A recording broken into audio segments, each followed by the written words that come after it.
हल्ली मी ती प्रवचनं यूट्यूबवरती पण अपलोड करायला लागलो, त्यामुळे शूटिंग. गुरुपौर्णिमेचा दिवस आहे हे 21 तारीख ठरली तेव्हा आमच्या लक्षात नव्हतं, पण तो योग आहे रविवार यावा आणि गुरुपौर्णिमेचा उत्सव असावा. आपण ठरवल्याप्रमाणे आधी गेल्या प्रवचनामध्ये प्रार्थना करायची आहे आणि प्रार्थना गेल्या वेळेला मी म्हटल्याप्रमाणे नटून थटून येणं याची कारणं मी गेल्या प्रवचनात सांगितली. आज गरज आहे. भारतीय हिंदू सनातन संस्कृतीचं अस्तित्व आम्हाला सिद्ध करायला लागेल. नुसतं सिद्ध केलं तरी पुरेसं आहे, पण ते सिद्ध करत नाही होत. जसे आपण अधिक ज्ञानी होत जातो तेवढे अधिक नास्तिक होत जातो, आणि जेवढे अधिक ज्ञानी होतो तेवढे अधिक स्वतःला शहाणे समजतो, आणि मग दुसऱ्याचं ऐकायचं की नाही इथपासून प्रश्न पडतो. पण आता आवश्यकता आहे याबद्दल माझ्या मनात तरी दुमत नाही. त्यामुळे सगळ्यांनी हात जोडायचे आणि पहिल्यांदा आपण एक प्रार्थना, भारतीय सनातन संस्कृतीचं वैशिष्ट्य त्या प्रार्थनेमध्ये आहे. जी प्रार्थना MITच्या प्रांगणामध्ये रोज सकाळी 11 वाजता 11:45 वाजता सुरू होते. तर ती प्रार्थना आपण ऐकूया. ऐका. गुरु साक्षात परब्रह्मा तस्मै श्री गुरवे नमः.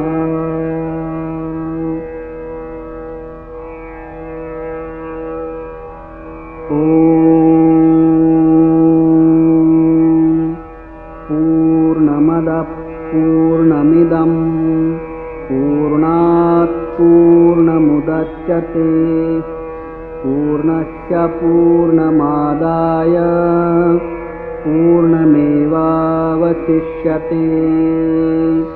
ॐ शान्ति शान्ति शान्तिः. सर्वेऽपि सुखिनः सन्तु सर्वे सन्तु निरामयाः सर्वे भद्राणि पश्यन्तु मा कश्चित् दुःखमाप्नुयात्. द्यौ शान्तिः अन्तरिक्षशान्तिः पृथिवीशान्तिः आपशान्तिः औषधयशान्तिः वनस्पतयशान्तिः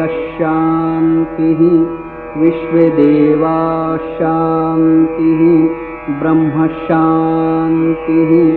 सर्वशान्तिः शान्तिरेव शान्तिः सामा शान्तिरेधि.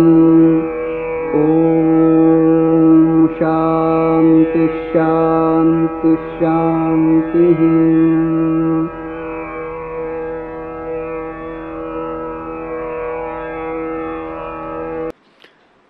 औक्षण करताना अक्षता टाकले डोक्यावर. मी त्या काढत नाही, कारण अक्षता डोक्यावरती राहणं म्हणजे केस अजून असल्याचं लक्षण आहे. मी असंच केलं की ते काढायचं नाही. ते बारीक बारीक फायदे जीवनातले घ्यायचे असतात. Detailing is God. छोटासा आनंद मिळाला की लगेच तो उपभोग करून टाकायचा. असलेल्या आनंदाचा उपभोग घ्यायचा म्हणजे सुख, आणि आणखीन हवा आहे आनंद अशी अपेक्षा करणं म्हणजे दुःख. त्यामुळे आत्ता जो आनंद मिळाला तो घ्यायचा आणि मोकळं व्हायचं. हा योग आहे. चंद्राचा पूर्णकाळ झालेला आहे, गुरुपौर्णिमा असल्यामुळे. विषय आहे अध्यात्म, गुरु आणि शिष्य. चंद्र हा मनाचा कारक आहे. डोळ्यांची देवता सूर्य आहे. वाणीची देवता अग्नी आहे. आणि आपले बोलण्यातले दैनंदिन भाषेतले शब्द पण असेच असतात. तू गप्प होईस, आणखी आग नको लावू, ते वाणीशी निगडीत आहे. असं मनाची देवता चंद्र सांगितलेली आहे. आणि ही जी मनाची देवता आहे, आणि म्हणून तुम्ही जर सिनेमे बघाल, हॉरर सिनेमे, भयपट, तर ते सगळे अमावस्येला तरी सुरू होतात किंवा पौर्णिमेला तरी सुरू होतात. याचं कारण मानसिक अस्वस्थता किंवा असमतोल झाल्याचं लक्षण त्या हॉरर फिल्ममध्ये दिसत असतं आपल्याला. आणि ते बरोबर असं कधी ऐकलं नाही की भयपट सुरू झाला पंचमीला, तर तो अमावस्येलाच होतो किंवा पौर्णिमेलाच होतो. म्हणजे तुम्ही जर नोंद घेतलीत ना अपघातांची, तर जे हेड ऑन कोल्युशन्स म्हणतात, ट्रकवर ट्रक आढळला, ट्रकवर गाडी आढळली, ते या सगळ्यांच्या रात्री तपासा.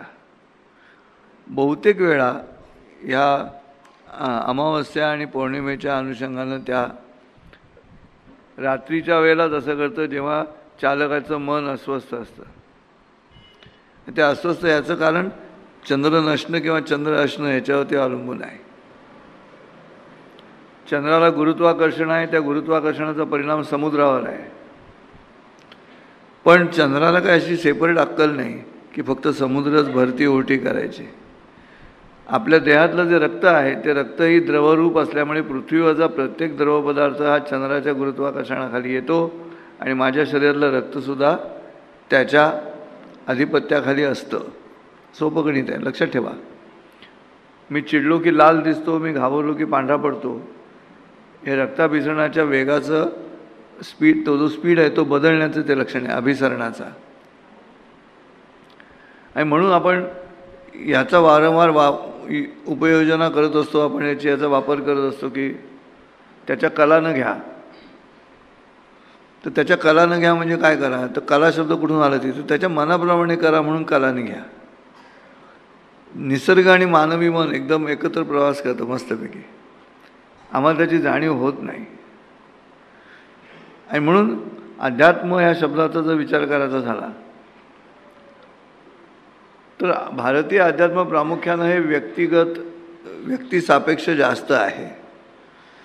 ते कुटुंबसापेक्ष नाही, ते समाजसापेक्ष नाही, ते राष्ट्रसापेक्ष नाही, ते विश्वसापेक्ष आहे. एकतर व्यक्तीवरनं डायरेक्ट समष्टी, तर ही जी व्यक्ती ते समष्टी हा जो प्रवास आहे त्या मधल्या 3 पायऱ्या घेत नाही आमचं अध्यात्म. आणि मला ते मान्य नाही. अध्यात्माने या मधल्या 3 पायऱ्या घेतल्या पाहिजेत. तुम्ही डायरेक्ट चाफेकर चौकात बसून विश्वाचा विचार कराल तर चालणार नाही. त्याचा काही फायदा नाही. तुम्ही एकटे आनंदी व्हाल, पण बाकीच्यांचं काय, घरातल्यांचं काय.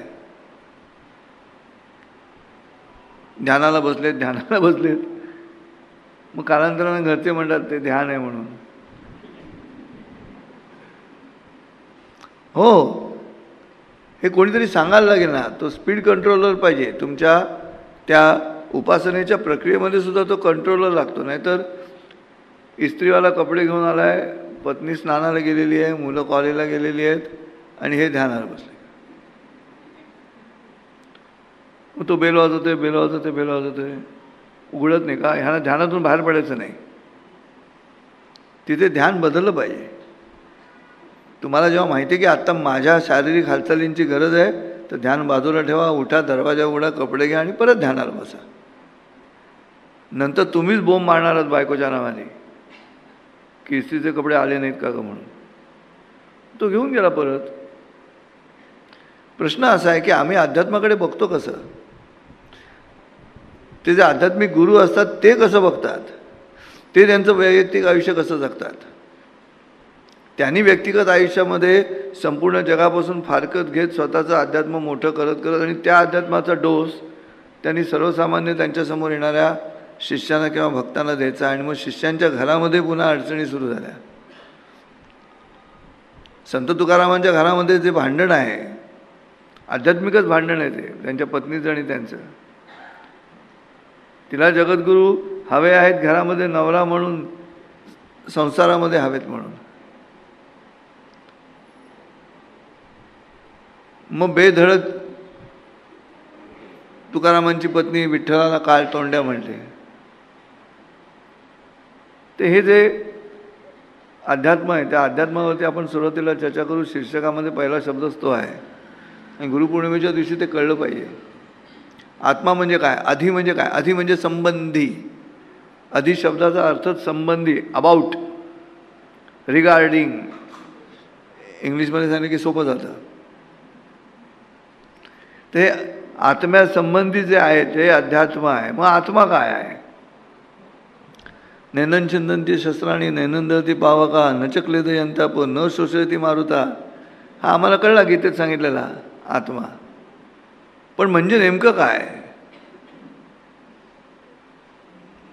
तो अमर आहे, तो चिरंजीव आहे, तो देह धारण करतो, वस्त्र जे आपण धारण करतो तसं तो वासाचे जीर्णानी यथा विहाय. मग तो जुनी झाली की ते टाकून देतो, मग दुसरीकडे जातो. पण म्हणजे काय नेमकं दुसरीकडे जातो म्हणजे काय करतो. माझ्या वडिलांचा डायबिटीस ब्लड शुगरमध्ये कळला, त्यांना डायबिटीस आहे म्हणून. पण तो माझ्याकडे कसा आला, त्या डायबिटीसनी कसं ट्रॅव्हल केलं माझ्याकडे, असं काही. मग आम्ही म्हणणार हेरिडिटरी आहे, अनुवंशिक आहे, त्या ब्लडमध्येच तो आहे. आपण दैनंदिन जीवनात त्याचा तो वापरतो. तू केवढा भांडला, आई तशीच आहे असं लगेच दुसरं कोणतरी पुस्ती सोडतो भांडकोदळ. पण म्हणजे काय याचा अर्थ असा आहे की प्रत्येक माणसाची कुवत जी आहे, प्रत्येक माणसाची जी ॲबिलिटी आहे, त्याचा जो टॅलेंट आहे, त्याचा जो गुण आहे, त्यातला जो गीतेमध्ये कृष्ण म्हणतो चातुर्वर्ण्यम मया सृष्टम गुणकर्म विभागशः, त्या गुणकर्मामधला जो गुण आहे त्याची ओळख झाली का त्याची, कारण तोच आत्मा आहे. आत्मा म्हणजे असं काही वेगळं काही नाही. तुमची कुवत हा तुमचा आत्मा. त्याला सर्वोच्च स्थानावरती न्यायची प्रक्रिया म्हणजे आयुष्य सार्थकी लागणं. सोपा अर्थ घ्या, उगाच विनाकारण भयंकर गूढ अर्थ सांगून जगण्यामध्ये काही अर्थ नाही. तुम्ही आनंदाला गमावता. मग काही कारण नसताना चेहऱ्यावरती आध्यात्मिक भाव येण्यासाठी म्हणून एरंडेल प्यायल्यासारखं. एरंडेल पिऊनही होत नाही. ते बद्धकोष्ठता आहे की बुद्धिकोष्ठता आहे, तुमच्या लक्षात यायलाच पाहिजे. हे आमचं अध्यात्म कठीण होत गेलं. माऊलींनंतर मला नाही वाटत कोणी अध्यात्म सोपं केलं. अतिंद्रिय परी भोगविन इंद्रियांकरवी, काय सुंदर कल्पना आहे. अगणित आहे ते गणितात मांडून दाखवतो, अगोचर आहे ते गोचर करून दाखवतो, अतिंद्रिय आहे ते इंद्रिय करून दाखवतो तुम्हाला मी. एवढा आत्मविश्वास आहे. भगवद्गीतेत सांगितलेला विचार श्रीकृष्णाने ज्ञानेश्वर माऊलीने या पद्धतीनं आपल्यासमोर मांडला. आणि हे कोणीतरी सांगायला लागेल. हे आता पूजा वगैरे मी गुरु म्हणून जेव्हा मार्गदर्शन करतो त्यावेळेला मला असं वाटतं की सोपं, तुम्हाला काय येतं त्याच्यात सर्वोत्तम व्हा, बस एवढंच अध्यात्म. अरे अरे ज्ञाना झाला सी पावन, तुझे तुझं ध्यान कळो आले. मला माझं ध्यान जेव्हा कळलं तेव्हा कळलं की बोलणं हाच माझा आत्मा आहे. मला ऐन वेळेला सुचतं हाच माझा आत्मा आहे. ते रिअलायझेशन व्हायला पाहिजे, सेल्फ रिअलायझेशन. मला कळलं पाहिजे अध्यात्म करण्यासाठी. आणि जे येतं त्याला सर्वोत्तम करण्यासाठीचा अट्टहास म्हणजे उपासना, म्हणजे साधना. परमेश्वर भेटतो, देव भेटतो म्हणजे नेमकं काय घडतं. मग जगद्गुरू म्हणतात ते बरोबर आहे. मन गुरु आणि शिष्य करी आपुलेची दास्य, मने प्रतिमा स्थापिली, मने मन पूजा केली, मने इच्छा पुरविली, मन माऊली सगळ्यांची. आम्हाला कळलं पाहिजे ना हे अध्यात्म काय. आम्ही संसारी माणसं आहोत. आम्ही जगण्याच्या प्रक्रियेमध्ये अध्यात्म समजून घ्यायचं म्हणजे काय करायचं. अध्यात्म समजून घ्यायचं म्हणजे मला कळलेली माझी कुवत सर्वोत्कृष्ट करण्यासाठी जी उपासना करतो आहे तीच आध्यात्मिक साधना आहे. आणि ज्या दिवशी तुम्ही तसं करता त्या दिवशी तुम्हाला आनंद मिळायला सुरुवात होते. तुम्ही आनंदी तेव्हाच होता. मी आनंदी तेव्हाच असतो जेव्हा कोणीतरी मला सांगतो उपाध्ये भाषण करा म्हणून. मी आनंदात असतो. नुसतं बोलणं जरी मिळालं मला कोणीतरी तरी मी सोडतच नाही. ऐका असं म्हणून बोलायला सुरुवात करतो. का? आनंद. माझं प्रत्येकाचं वेगवेगळं असेल. कोणी चार्टर्ड अकाउंटंट असेल, कोणी इंजिनियर असेल, कोणी कन्स्ट्रक्शनमधला असेल, त्याला दगडविटांमध्ये रस आहे, त्याला बिल्डिंग कशी बांधली ह्याच्यावरच चर्चा करत असेल. तुम्ही तुमच्या कुवतीप्रमाणेच ऐकता श्रोते. अध्यात्म शब्दाचा अर्थ नीट समजून घ्या. सोप्पा करून सांगतो तुम्हाला. गाणं सुरू झाल्यानंतर तबलेवाला तबला ऐकतो, गीतकार शब्द ऐकतो, गायक जो असतो ऐकणारा तो स्वर ऐकतो, संगीत संयोजन करणारा बाकीचा म्युझिक. तुम्ही तुमचा एरिया जो आहे त्यातला तेवढाच तुम्ही ऐकत असतात आणि ते नॅचरली घडतं, उत्स्फूर्तपणे घडतं, मुद्दाम घडत नाही. आणि ही जी विविधता आहे ती विविधता आमच्या लक्षात आली की पुढचं काम सोपं झालं. मग तुम्हाला कुठचाही पंथ, कल्ट, संप्रदाय आणि म्हणून आता जी वारी झाली त्या वारीचा मुद्दा तोच आहे. सगळेच एकमेकांना माऊली म्हणतायत. मी एकटाच माऊली नाही आहे. जो भेटेल तो माऊली आहे. जे जे भेटे भूत त्याच मानी जे भगवंत, ही कल्पना आहे. जो प्रत्येकजण परमेश्वर स्वरूपामध्ये आहे अशी भूमिका घेतल्यामुळे इतकी वर्ष झाली, इतकी वर्ष लाखो माणसं जातात, आमंत्रण न देता जातात. काय घडत असेल हे अध्यात्म नेमकं काय आहे? वारकरी चालतायत चालतायत चालतायत चालतायत, थांबतायत, वारी थांबली, दिंड्या थांबल्या, रिंगण करतायत. किती आनंद. पाऊस आला तरी मजा, पाऊस नाही आला तरी मजा. हे अध्यात्म नाही. कारणाशिवाय आनंदी असणं म्हणजे अध्यात्म. माझ्या गुरुकुलामध्ये हेच शिकवतो मी. तुमच्या फुरगटलेल्या चेहऱ्याचा काही उपयोग नाही. असं करून काहीच उपयोग नाही, काही साध्य होत नाही फुरगटलेल्या चेहऱ्याने. तुम्ही जिवंत आहात तेच अध्यात्म आहे. तुम्ही जिवंत आहात हेच अध्यात्म आहे. मोबाईल रिचार्ज करायला लागतो कुठेतरी प्लगला लावून. आपल्याला काय कसं रिचार्ज करायला लागतं काय? कुठून आली ती तात्य? तो काय आतमध्ये जो आपल्या आतल्या आत शरीरामध्ये तुम्हाला जिवंत ठेवतोय, दररोज सकाळी जागं करतोय, पुन्हा रात्री झोपवतोय. कोण तो? काय ताकद आहे ती? याचा अट्टाहासानं शोध घ्यायचा प्रयत्न करू नये, पण त्याचा भोग घ्यावा, त्याचा आनंद घ्यावा. नाहीतर मग गंभीर होतो माणूस. असं तर्जनी गालात खुपसून काही फायदा नाही त्याचा. मी खरं सांगतो तुम्हाला, हात जोडून विनंती आहे, गुरुपौर्णिमेनिमित्त हे सगळे गुरुदेव गुरुदेव. माझे मित्र मला म्हणतात त्यांना काहीच फरक पडत नाही गुरुदेव वगैरे. मी घरी आता जाताना कोणी भेटला वाटते की झालं गुरगुरून झालं गुरगुरून झालं असं विचारतं. गुरुदेवांचं गुरगुरून झालं काय? तो त्यांचा प्रांत नाही. त्यांना ते माझ्याकडे संजय म्हणूनच बघतायत, ते माझ्याकडे घाऱ्या म्हणूनच बघतायत. कॉलेजमध्ये एकत्र होतो, शाळेत एकत्र होतो. त्यांना काही फरक पडतो गुरुदेवाचा? याचा अर्थ ते कुठच्या बाजूला उभे आहेत त्याच्यावरती सगळं अवलंबून आहे. त्यांना एवढं माहिती आहे की हा आनंदी आहे. तो फॅक्टर सगळीकडे कायम आहे. गुरुदेव म्हणून कायम आहे, संजय उपाध्ये म्हणून कायम आहे, घाऱ्या म्हणून कायम आहे. आणखीन काय चिडवत असतील मला ते विविध रूपं. मग हे अध्यात्म एवढं गंभीर कसं झालं आमच्या देशामध्ये? ते कर्मनिष्ठ का नाही झालं अध्यात्म? आम्ही का नाही आनंद घेत? आम्ही कर्मामध्ये का? म्हणून मी तुम्हाला जे सांगतो की ही प्रार्थना, प्रवचनाला नटून या, थटून या, पैठणी वापरा, झब्बे वापरा. कशासाठी? तुम्हाला नाही आनंद मिळत? छानपैकी आरशात बघितल्यानंतर, स्वतःला बघितल्यानंतर आपलंच प्रतिबिंब बघून आनंद होत नाही? अरे काय सुंदर दिसतो मी म्हणून. तर हा आनंद घ्यायला हवा. अध्यात्म त्यातच दडलेलं आहे, अन्य कशातही नाही. मी आता विचारलं माझ्या ऑफिसरला, नितीनला, फारच मोठं झालं का रे? तो म्हणाला छान दिसतंय. म्हटलं तर काय, ठीक आहे. नंतर ते पुसणार होतो मी. जो येतो तो प्रत्येकजण. मुंबईमध्ये एक बस आहे, मुंबईमध्ये BSTची बस आहे, वन लिमिटेड. तर ती वन लिमिटेड बसचा जो बोर्ड आहे ना, तिथे असं असतं एक लाल रंगात, वन लिमिटेड. माझं कपाळ म्हणजे तो बोर्ड, त्याच्यात ती वन लिमिटेड. हे काय वन लिमिटेड असूनही अनलिमिटेड कसं काय आहे ते कळलं म्हणजे अध्यात्म कळलं तुम्हाला. मी का जगत आहे याचं कारण कळलं की अध्यात्म कळलं तुम्हाला. मी कोणासाठी जगत आहे हे कळलं की तुमचं अध्यात्म झालं. त्याच्यासाठी अजिबात गरज नाही, तुम्ही कुठच्याही परिवेशात जायची गरज नाही, वेशात जायची गरज नाही, आवेशात जायची गरज नाही.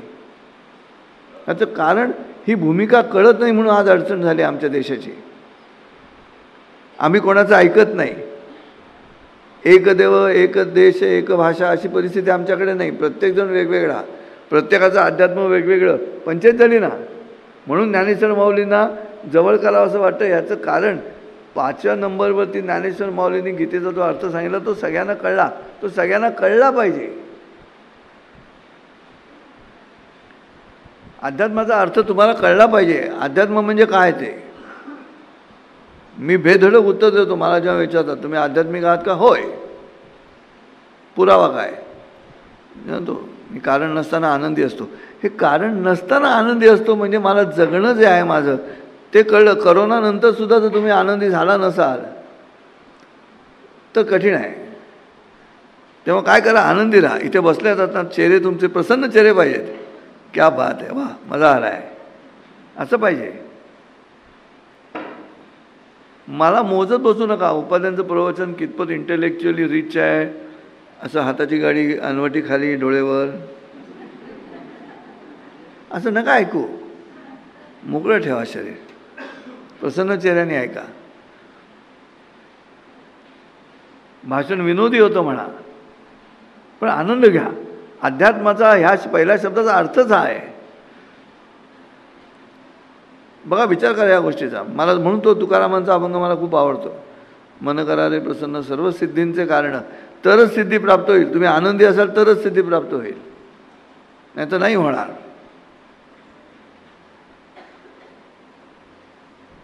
मला मांजर आडवं गेलं तर मी अजिबात डोक्याला त्रास करून घेत नाही.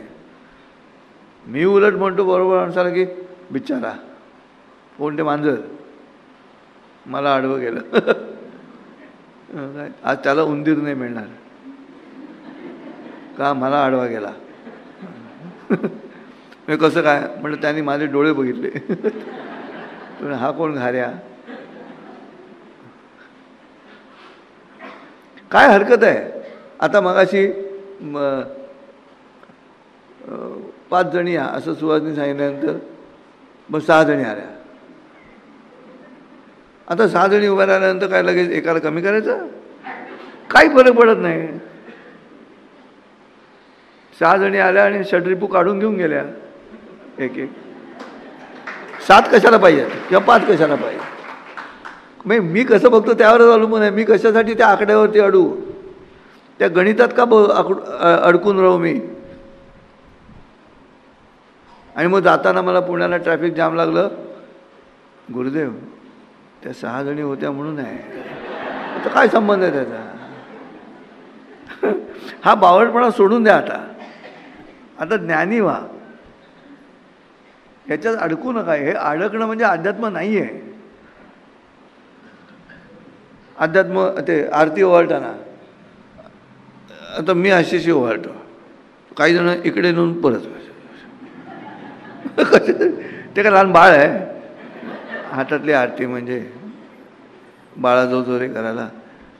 हे कोण तयार करतं आणि कसं आंधळेपणाने सगळे त्याला फॉलो करत राहतात. याचा अर्थ अध्यात्म कळलं नाही म्हणून आंधळेपणा येतोय. म्हणून हरिपाठाच्या पहिल्या अभंगामध्ये किती झटकन सांगून टाकलं माऊलीने.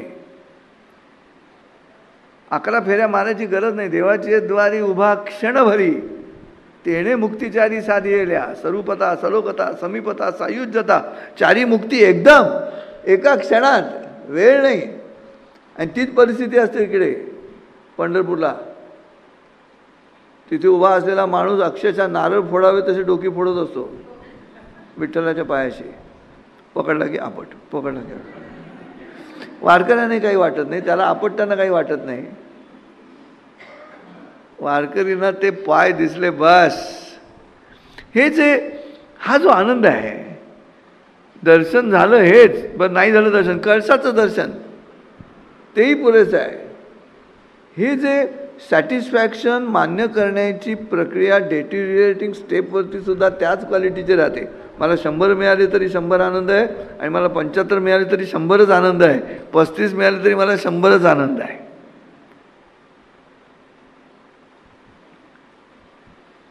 आणि ते जगणं आहे. आता तोच आहे, आला श्वास गेला श्वास, त्याचं न्यार रे तंतर, अरे जगणं मरण एका श्वासाचं अंतर. आता आनंदी नाही तुम्ही जिवंत आहात म्हणून, मध्यंतरात खीर आहे, आणखीन आनंदी होणार तुम्ही.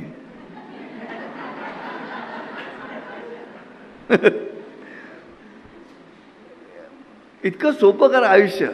आयुष्य खरंच सोपं आहे, आणि ते सोपं करता आलं की अध्यात्म कळलं. कठीण करून अध्यात्माचा अर्थ तो नाहीच आहे. कठीण करणं आमच्या इथे तो कठीण केला गेला, कारण ज्यांना संप्रदाय सुरू करायचा आहे, ज्यांना कल्ट सुरू करायचं आहे, त्यांना व्यक्तिसापेक्ष महत्त्व वाढवायचं स्वतःचं, तिथे ते चालतं.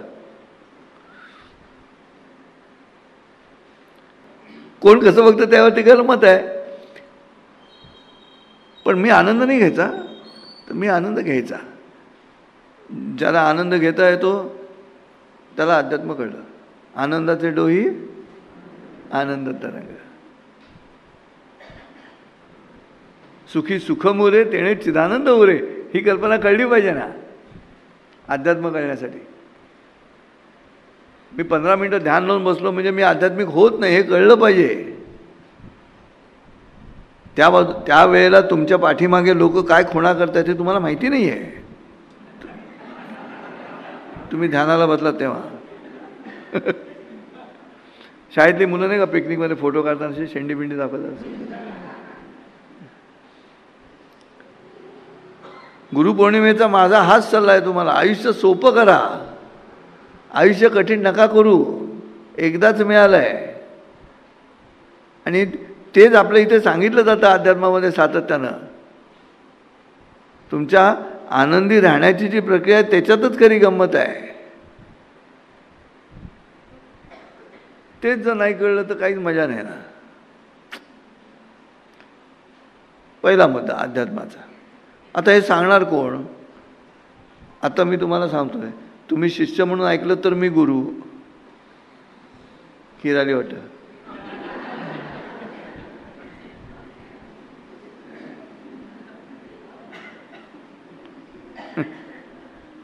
काय ती कविता होती ना, मी खीर खाल्ली तर बुड घागरी, असं काहीतरी.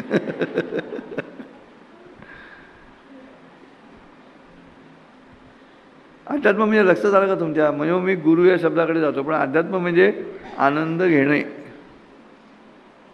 कुठच्याही गोष्टीतून आनंद घेणे. मी माझ्या वडिलांकडनं शिकलो आनंद घेणे, माझ्या आईकडनं शिकलो आनंद घेणे. काही वाक्य पाठ आहेत माझे.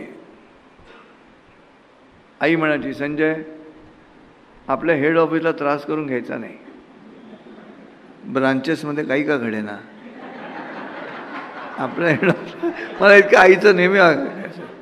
आणि घरातही विनोदी वातावरण होतं. म्हणजे तीच तर गंमत आहे, सगळ्यांनी विनोदी राहायचं घरामध्ये, आज एकमेकांची थट्टा करत जगायचं.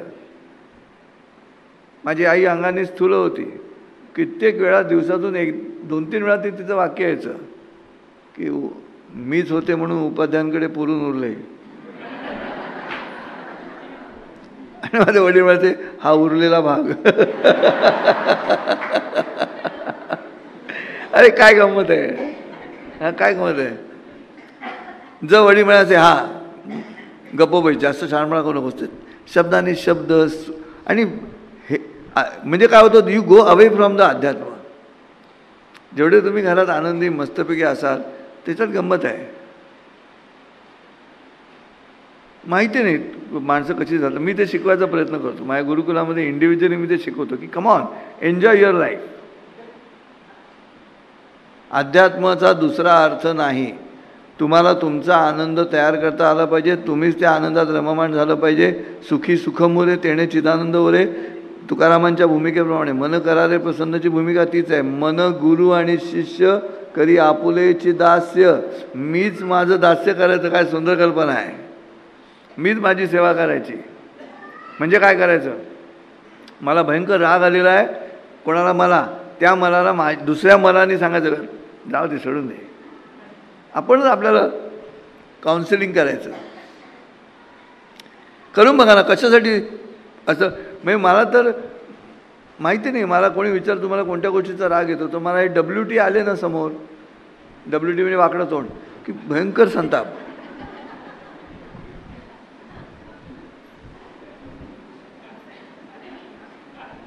मग कितीतरी गंभीर साधू मी बघितलेत.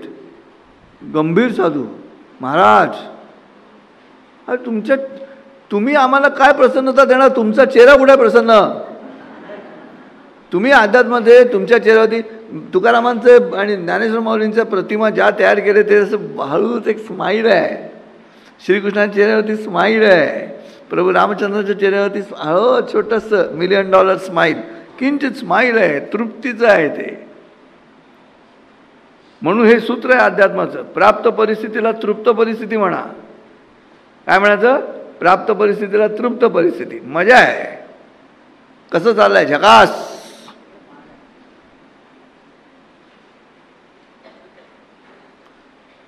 बटाट्याच्या भाजीत मीठ जास्त झालंय, नका कटकट करू. एक तर तुला स्वयंपाक येत नाही, ते केवढं मीठ टाकलंस ते, असं नका गोंधळ घालू घरात. आज भाजीत बटाटे कमी दिसत आहेत असं म्हणा. मग बायको उत्सुकतेने विचार, भाजीत बटाटे कसे काय कमी. मग असंच सांगायचं, अगं मीठ जास्त झालं ना, म्हणून म्हटलं बटाटे कमी दिसतात. हेच अध्यात्म आहे, लक्षात ठेवा. बायकोने आलू मटरची भाजी केली, बटाटा आणि मटार, तो मटर दिसतच नाहीत. मग चिडू नका. बायकोला विचारा मटार आणि बटाट्याचं प्रमाण काय घेतलंस.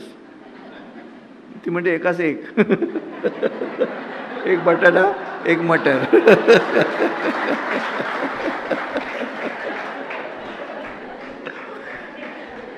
जेवण का खराब करायचं ते. तो एक मटार मिळालं नाही म्हणून गटार करायचं तोंडायचं कशासाठी. डोंट डू दिस. हे कळलं पाहिजे. प्रवचनकारांकडनं कीर्तनकारांकडनं हा निरोप गेला पाहिजे की तुम्ही आत्ता जे जगतात ते कसे जगा. ते सांगितलं तर तुम्ही परमेश्वर आणि असं भयंकर काय ते तुम्ही गहन बोलायला आलात तर मग काय लोक ऐकतात, बुवा छान बोलतात, घरी जातात, पुन्हा भांडायला सुरुवात. पण त्याचा फायदा काही नाही ना. प्रवचनाचा वचन प्र काय आहे. प्र म्हणजे पुढे घेऊन जाणं आहे, ते प्रवचन आहे. प्रगती म्हणजे पुढे जाणं आहे. प्रवेश म्हणजे आत शिरणं आहे. प्रशंसा म्हणजे कौतुक करणं आहे, ॲप्रिशिएट आहे, डिप्रिशिएट नाही आहे. प्रशंसा म्हणजे दुसऱ्याचं कौतुक करायचं आहे.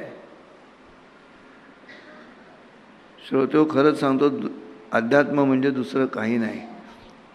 तुमच्या चेहऱ्यावरचं मंद स्मित, आनंद, फर्स्ट क्लास आनंदात जगणं, बस.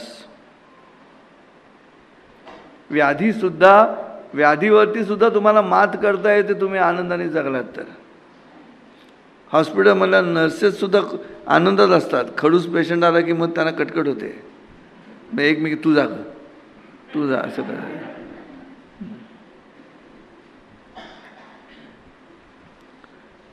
आणि हे जर आध्यात्मिक लोकांनी, ज्यांना ते कळलेलं आहे आणि जे क्लेम करतात, स्वतःला दावा करतात की मला अध्यात्म कळलेलं आहे, त्यांच्या चेहऱ्याकडे बघून कळतं ह्यांना कळलं की नाही कळलं ते. हा आरसा आहे सगळ्याचा. मग ते असं ते हालचाल त्यांची अशी टेन्स्ड, अशी ताणलेली हालचाल का लोक तुमच्याकडे अत्यंत असं ह्यानी बघतात, भाविक नजरेनं तुमच्याकडे बघताय. मग तुम्ही आणखीन असं नाही करायचं. मग हे कोण शिकवतो? गुरु शिकवतो. गुरु काय करतो आता तुम्हाला सांगतो. गुरुनी काय करायला हवं असं मला वाटतं. पहिलं भारतीयातल्या आध्यात्मिक गुरूंनी किंवा पहिलं काय करायला हवं आहे, तर आता विश्वात्मके व्हायच्या आधी आता राष्ट्रात्मके व्हावे, येणे वागेने तोषावे, असं आता करायची वेळ आलेली आहे. माऊलींचं विश्वात्मके व्हावं ही संकल्पना जागतिक शांतीसाठी आहे, पण भारत शांत करायचा असेल तर आता प्रवचनकाराने आता राष्ट्रात्मके व्हावे, येणे वागेने तोषावे असं सांगायची वेळ आलेली आहे. हिंदू सनातन संस्कृतीच्या कमी होत जाणाऱ्या माझ्या हिंदू बांधवांनो, भगिनींनो आणि मातांनो, लक्षात ठेवा, आणखीन 20 वर्षांनी पंचायत होईल तुमची, तुमच्या नातवंडांची पंचायत होईल. 7व्या शतकातच अजूनही जगणाऱ्या संस्कृतीचं जगभरामध्ये मोठ्या प्रमाणावरती गोंधळ सुरू झालेला आहे. इंग्लंड, इटली, फ्रान्स,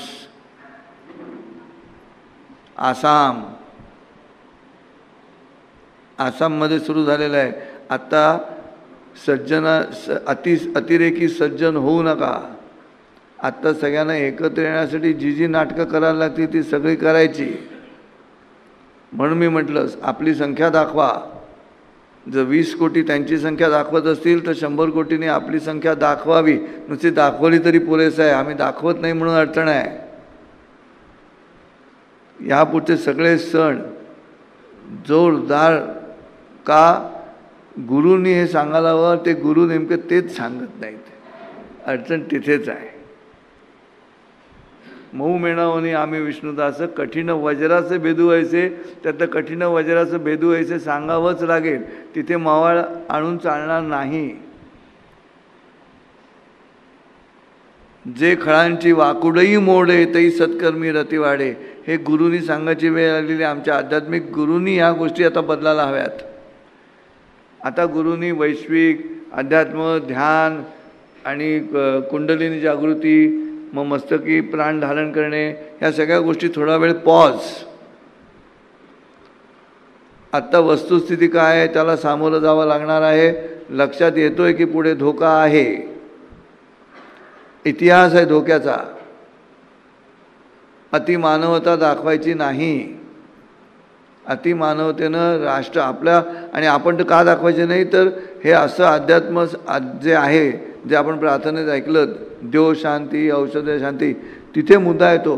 म्हणून आज गुरुपौर्णिमेच्या दिवशी गुरूंनी, नाही तर मलाही स्टाईल मारता येईल की 3 मिनटं तुम्हाला सगळ्यांना शांत बसवून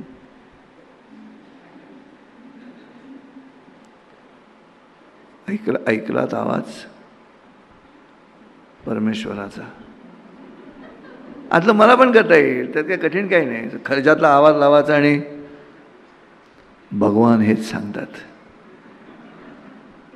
असं भयंकर चमत्कारी चेहरा करून येईल सांगतात. त्याचा फायदा नाही असं लक्षात आलंय. म्हणून गुरुची भूमिका जी आहे ती व्यक्तिगत पातळीवरती मी आनंदी करू शकलो, किंवा आनंदी माणसाकडनं मला पुढचं काम करून घेता येईल. मी आनंदी माणसाकडनं कुटुंब आनंदी करून घेणार. एक शिष्य झाला माझा की मी त्याला आनंदी करणार. त्याला सांगणार घरामध्ये कसं मॅनेज करते. तो देऊन तक्रार करतो, बायको गाणं गायची थांबत नाही म्हणून. स्वयंपाक करताना गाणं गाते, मोठ्यांनी गाते, बाहेर ऐकू जातं. अशा तक्रारी आहेत. मग मी त्याला सांगतो की तिचं कौतुक कर. तिला सांग की तू रेडिओवर गाणी गात. करा ना विनोद. मग ती म्हणे मला कोण बोलवणार. मग तिला सांगा तसं नाही, मला बंद करता येईल रेडिओ, इथे बंद नाही करता येत. एक पुन्हा सांगतो, हे गुरूंकडनं यावं लागेल. आता आध्यात्मिक गुरूंनी सांगायचं नाही की बायको गाणं गायला आलं की तुम्ही ध्यानाला बसा. हा, तिचा जो काही आवाज आहे भेसूर, तो एन्जॉय करा. आयदर वे. पुरुष अशी कटकट करत असेल तर काय पर्याय नाही त्याला. हे कोणी शिकवायचं? शिक्षण शिकवत नाही आहे. म्हणून भारताचा क्रमांक भारत आनंदी देशांच्या यादीमध्ये भारताचा क्रमांक किती खाली आहे, आपल्यावरती आहे पाकिस्तान आणि बांगलादेश. चांगलं नाही आहे. जे जे भेटे भूत त्याचं मानिजे भगवंत, आनंदाचे डोई आनंद तरंग, मन करारे प्रसन्न, सर्वसिद्धीचे कारण, असं अध्यात्म सांगूनही भारताचा नंबर ह्या 2 देशांच्या खालीच आहे. का आम्ही का आनंदी नाही? कारण आमचे गुरु सांगत नाहीत. आमच्या गुरुनी सांगायला पाहिजे की आधी चेहरा सरळ कर. इस्त्री आणलीस का? तर नाही आणली. काय करू? कपाळावर फिरव, त्या आठ्या काढून टाक.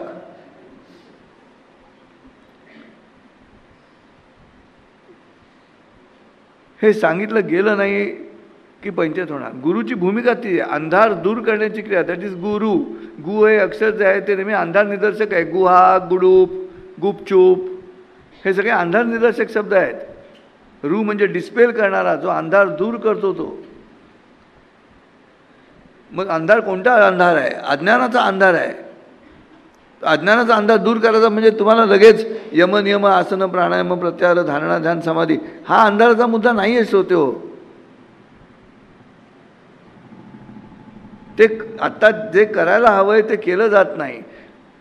तेच दुसऱ्या संस्कृतीमध्ये केलं जातं. ख्रिश्चन संस्कृतीमध्ये केलं जातं. इस्लाममध्ये तेच केलं जातं. त्यांच्या मशिदीमध्ये चर्चमध्ये येणाऱ्या माणसाला उत्साहित आणि कर्माकडे घेऊन जाण्याचंच बोलणं. मग ती हिंसा असेल किंवा आनंद असेल भाग वेगळा, पण आलेल्या माणसांना आपल्या भाषणाच्या माध्यमातून कार्यान्वित करण्याची क्रिया घडली जाते. आणि आमच्या इथे जेवढा शांत बसेल तेवढा चांगला. हे आता बदलायला लागेल काही दिवस.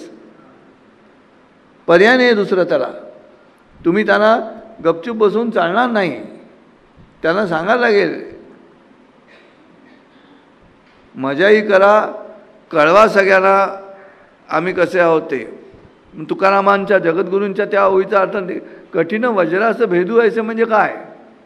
आम्हा घरी धन शब्दांचीच रत्ने, शब्दांचीच यत्ने शस्त्रे करू. बहुतेक सगळे उलटं म्हणतात. शब्दांचीच शस्त्रे यत्ने करू.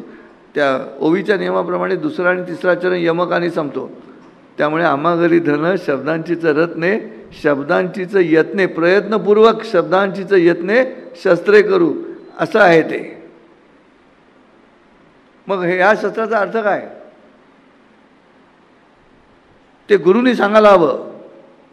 गुरुंना कळलं पाहिजे नेमकं काय आहे ते शस्त्र. ते कळलं नाही तर फायदा नाही ना त्याचा. आम्हाला शब्दांच्या माध्यमातून समोरच्या जमलेल्या माणसांना आमच्या कर्माकडे घेऊन जावं लागणार आहे. गुरुपौर्णिमेच्या निमित्ताने आज अनेक येतात, काय काय SMS येतात नुसते धडाधड गुरुपौर्णिमा साजरे करणारे. बदलायला लागेल. म्हणजे अध्यात्माचं जे रूप आहे ते रूप बदलून आम्हाला गुरुच्या माध्यमातून शिष्यांपर्यंत पोचवायला लागेल. सुरू झालं अध्यात्माजवळ. निसर्ग नियमाप्रमाणे गोष्टी करायला लागतील. निसर्ग नियम म्हणजेच अध्यात्म. म्हणून स्वर्गामध्ये पांडव पोचल्यानंतर तिथे दुर्योधनाला बघितल्यानंतर हा कसा काय इकडे असा प्रश्न ह्यांना पडला. ह्यांना वाटतं की आपण पुण्य करतोय म्हणून. तो त्याच्या नैसर्गिक वृत्तीप्रमाणे वागला म्हणून तो आधी पोचला स्वर्गात. प्रत्येकाची वृत्ती ठरलेली आहे.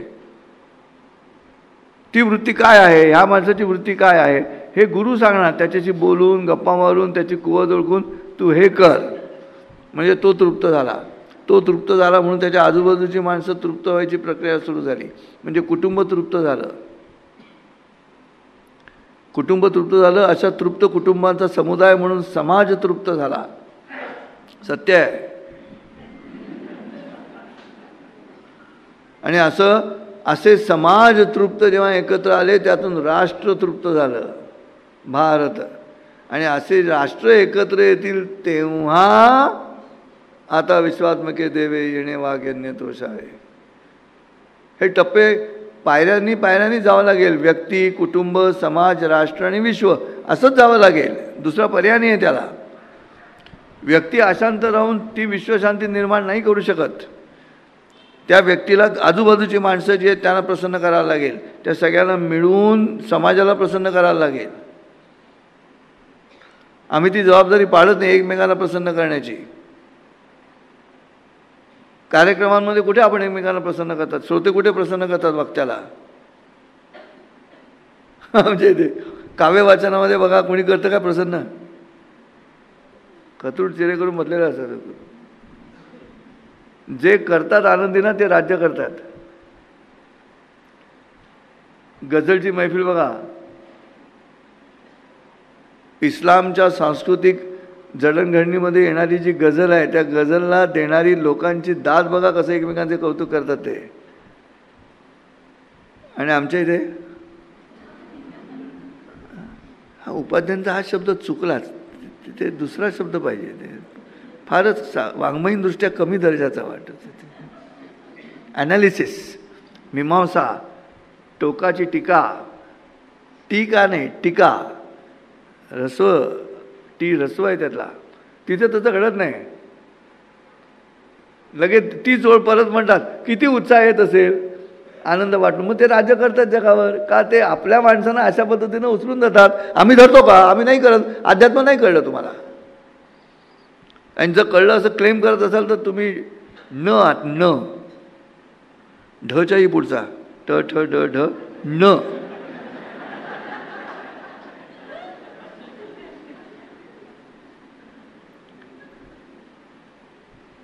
कौन कहता है मोहब्बत की जुबां होती है. क्या बात है, वाह वाह वाह. लगेच ऑडियन्स रिपीट करतो. कौन कहता है मोहब्बत की जुबां होती है, ये हकीकत दो निगाहों से बयां होती है. अरे वाह, क्या बात आहे. डोळ्यातून सांगितलं जातं सगळं. केवढा रिस्पॉन्स देतात ते. खुदा करे हसीनों के बाप मर जाए, खुदा करे हसीनों के बाप मर जाए, बहाना हो मातम का, हम उनके घर हो आए. शोकसभेला तर शोकसभेला तिचं दर्शन होईल म्हणून हिचे बाप मेला पाहिजे.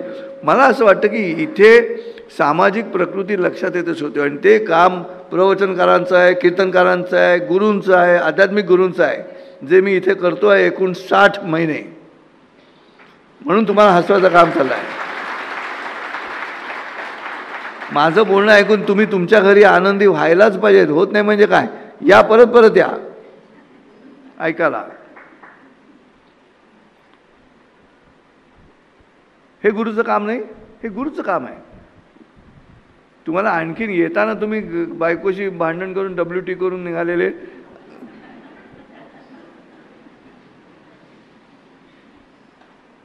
आणि घरी गेले ते XT WJ पुढचं. अरे बायको म्हणते जाऊन फायदा काय झाला, प्रवचनाला गेला ते तुम्हाला आनंदी केलंच नाही का त्याने. हे कोणी सांगायचं. निखळ आनंद, काय हरकत आहे. आणि हे प्रवचन जिथे तुम्ही माणसं एकत्र जमतात ना त्यांना त्याच वेळेला सांगायला लागेल. आत्ता या प्रवचनाला जर दोघं जण नवरा बायको एकदम आले असतील प्रवचनाला इथे, आणि इकडनं रात्री घरी गेल्यानंतर आज काय करायचं असा जो नेहमीचा प्रश्न आहे भयानक. मग बायको नवऱ्याला विचारते जेवायचं काय, नवरा म्हणतो ऑप्शन काय, बायको म्हणते हो की नाही. काय बनवायचं नाही, जेवायचं की नाही, एवढेच 2 ऑप्शन आहेत. का नाही मला तुम्ही सांगा ना. मला आध्यात्मिक जड बोलता येईल, नाही बोलता येणार असायला भाग नाही, पण त्याचा फायदा नाही ना काही, असं सिद्ध झालं. आमची जी कुटुंब जर आनंदात राहिली असती या गुरूंच्या सूचनेनुसार. तुम्ही सगळं ऐकताय गुरूंचं, नाही आमच्या गुरूंनी सांगितलंय सकाळी 6 म्हणजे 6. मग 6ला उठून काय करणार तुम्ही, नाही गुरूंनी जप दिलाय. आणि नाही समजा गुरूंनी जप दिला मान्य, नियम शिस्त म्हणून तुम्हाला दिला मान्य, पण त्यातून काही घडणारच नसेल तर ते जपून करायचं काय. ते असं कर, काल दूध टाकलं होतं का ग,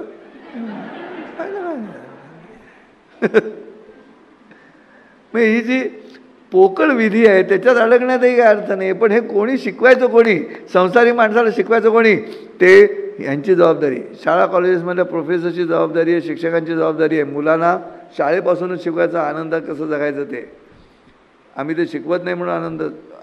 मी कालच शिकली की पहिली ती फॉरेनची शिक्षिका त्या लहान मुलीला सांगत होती, तिची वेणी घालताना, आई come on say I am beautiful. म्हणजे I am beautiful, you are also beautiful, you are also. असं शब्द आमच्या इथे काय म्हण, विंडो, WINDOW, विंडो म्हणजे खिडकी, असं आम्ही करतो. आता बदलायला लागेल. का बदलायचं आहे पुढे? का समाज एकत्र यायला पाहिजे, आनंदी लोकांचा समाज एकत्र यायला पाहिजे, तर आम्हाला बदलायला लागेल. मग सांगणार कोण? आईवडील, आईवडिलांनी सांगायला पाहिजे, पालकांनी, मातृदेवो भव सांगायला पाहिजे मुलांना. चेहरा हसरा ठेव, खचूट चेहरा करू नकोस, थकून आलास म्हणून काय झालं, असे ओट करा. पाय दुखतात ठीक आहे, इथे काय प्रॉब्लेम आहे?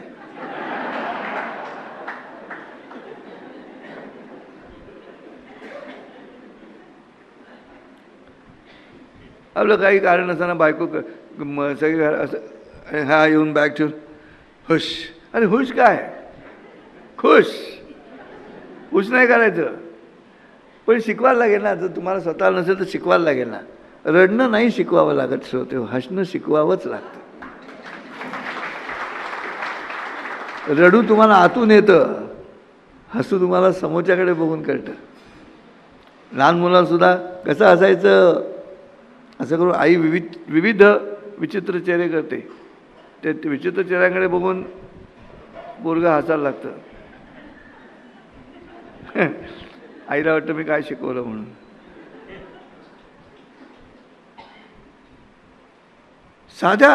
साध्या गोष्टी आहेत, थोडे दिवस बाजूला ठेवायचं. भागवताच्या 11 स्कंधामध्ये ब्रह्मदेवानी जेव्हा विचारलं श्रीकृष्णाला की तू कोण आहेस, तेव्हा श्रीकृष्णानं हंस रूपाने येऊन ब्रह्मदेवाला शहाणं केलं. त्याला हंस गीता असं म्हटलेलं आहे. आणि श्रीकृष्ण ब्रह्मदेवाला म्हणतो, घ्या सूर घ्या. बाजूला भक्त ते बसलेले महाराजांच्या,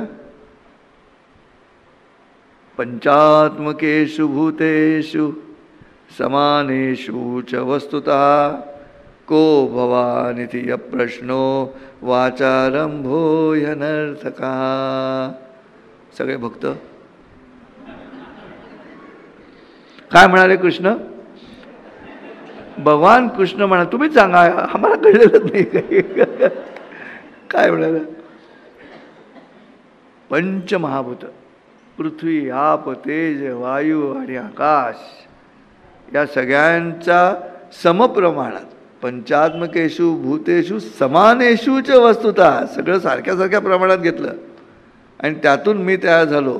हे एकदा कळल्यानंतर को भवान, मी कोण आहे हा प्रश्न निरर्थक आणि केवळ वाणीचा व्यवहार ठरतो.